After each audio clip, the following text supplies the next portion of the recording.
Halo semua, Shalom, Assalamualaikum warahmatullahi wabarakatuh. Kami dari kelas 12 kelompok 62 yang beranggota 3 orang yaitu Angelin, Julita, Marcelina. Kami akan membahas materi kami tentang pemberontakan PKI Madiun 1948.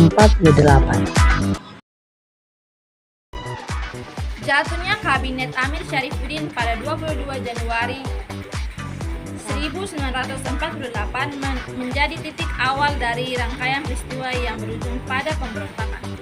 Kabinet yang dipimpin Amir Syarifuddin ini diwarnai pergolakan internal dan ditandai dengan persetujuan perjanjian Renville yang dianggap merugikan Indonesia.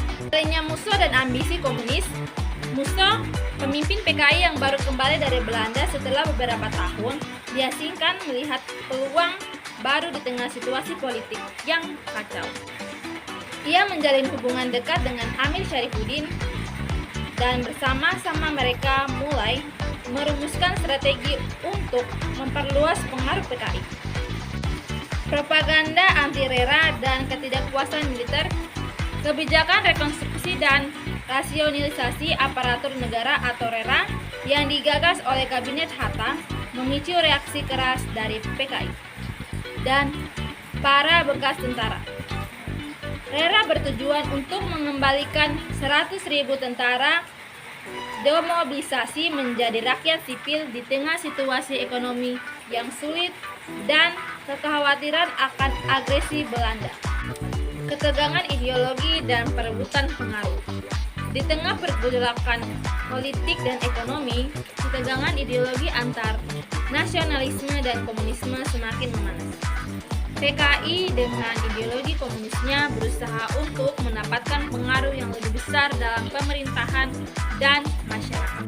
Situasi ini diperparah dengan perebutan pengaruh antara PKI dan TNI yang masing-masing memiliki agenda dan kepentingan sendiri.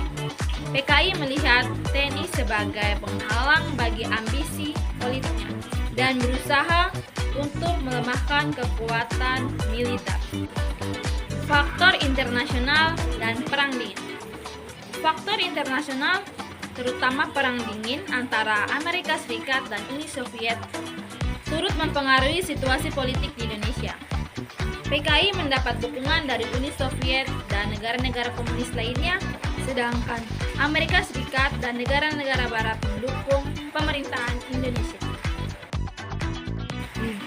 Tujuan pemberontakan PKI Madiun yang pertama mengganti dasar negara Pancasila dengan komunisme, yang kedua membentuk negara Republik Indonesia Soviet, yang ketiga mengajak petani dan buruh untuk melakukan pemberontakan.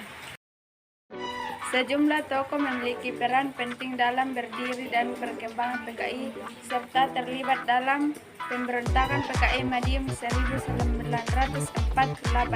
Di antara tokoh-tokoh tersebut adalah Yang pertama, Musso.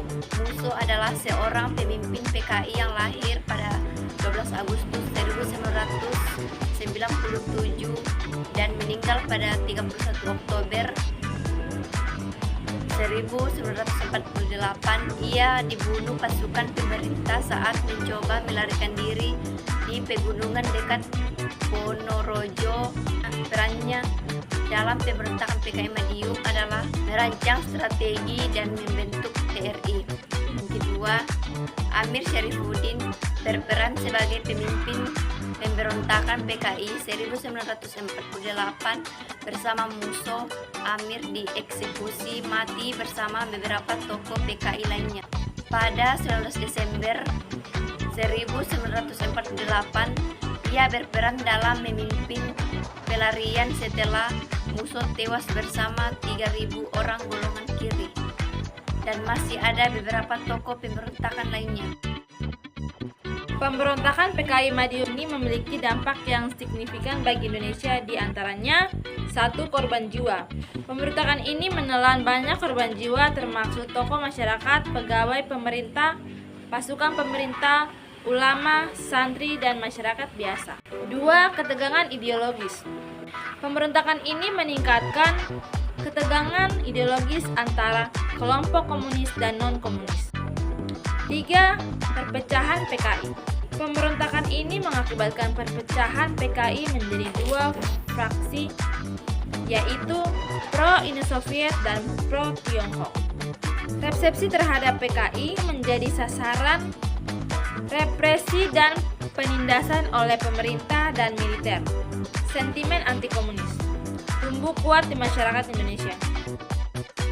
Pemberontakan PKI Madiun pada tahun 1948 ini ditumpas pemerintah melalui beberapa cara, diantaranya 1. Melakukan gerakan operasi militer 1 atau GOM 1. 2. Meminta rakyat memilih Soekarno, Hatta, atau Musso dan Amin.